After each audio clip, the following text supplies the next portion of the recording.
من أحلى الأماكن اللي تروحوها هذه الأيام معرض رياض الفضاء. معرض جدا جدا رائع بكل معنى الكلمة. حنبتدي مثلا في المجموعة الشمسية، شوفوا كيف عارضينها بشكل جدا رائع وجذاب. بعدين حتلاقوا هنا بدل فضائية كثير واستيكرات، هذه مكوك فضائي.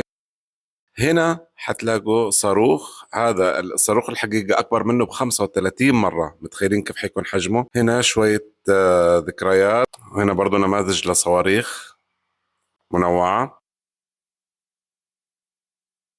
وهنا هذه برضه بادجات واستيكرات كانت بيستخدموها رواد الفضاء. هذه ملابس داخلية بتحكم درجة الحرارة، لو برد بتسخن جسمك، لو سخن، لو الجو سخن بتبرد جسمك. هذه المركبة الفضائية اللي بينزل فيها من الفضاء للأرض. هذه بدل فضائية، نماذج حقيقية، يعني إنه نسخة طبق الأصل يعني. هذه الحين نماذج مستقبلية لبدلة رواد الفضاء للقمر، وهذه للمريخ. أما الحين هذه أدوات استخدمها العرب زمان، يعني زي هذا الاسطرلاب، وهنا بوصلة، ونماذج كتير حتلاقوها موجودة في المعرض. بوصلة، وهذه برضو هذا تقويم، يعني ما شاء الله تبارك الله، شيء رهيب. شوف المدخل كيف عامل داخل الفضاء فعلا. هنا هذه تجربة الواقع الافتراضي، جالس أتفرج على المجموعة الشمسية والمجرة حقتنا. هنا ألعاب واقعية، إنه أصول إنه أنا أوقف وما أميل وأخلي الصاروخ لما لو انحرف يمين أو انحرف يسار أنا أعادله. بس واضح إنه أنا جبت العيد مرة، جبت العيد. وهذه لعبة ثانية تفاعلية، زي ما أنتم شايفين. المفروض إني أحطم الأشرار. هنا أوقف وأنط من مكاني، حنشوف مع بعض كيف إنه النطة حقتي بتكون مختلف الأقمار، زي الزهرة والمريخ والقمر، أو الزحل سوري. هنا في القاعة الخاصة بالمشي على المريخ، شوفوا كيف حيكون.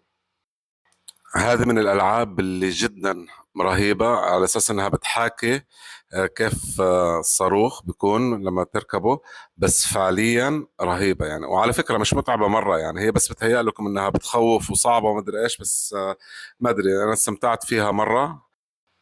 وهذه كان من المفترض أنها تكون تجربة المشي على سطح القمر، بخصوص أنه عشان الجاذبية هناك، بس ما أدري اللي قلبت معايا مشية الكنجر، كأني كنجر فعليا يعني.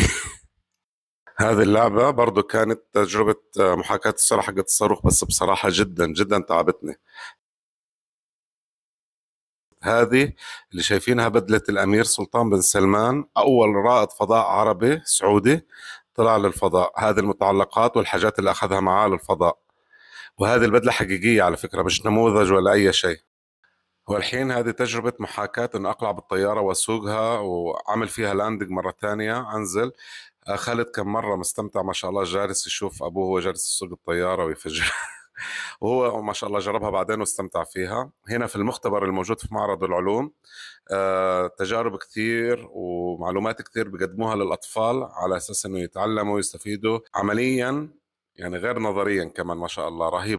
لما تيجوا هنا على واحة العلوم لازم تيجوا على الزون اللي فيه الشاب الحلو هذا، لأنه هو هنا مش بيشرح لك مجرد شرح، هو حابب الموضوع. انا من وانا في المتوسطه كان ما شاء الله عليك، وانا عندي كتب في هذا الموضوع. ما شاء الله تبارك الله بالعكس عليك. اتشرف فيكم، وفي اي حبيبي. احد يزور المعرض انا بشرح له، وعنده اي اسئله انا اكون موجود ان شاء الله. لازم تيجوا تسألوا.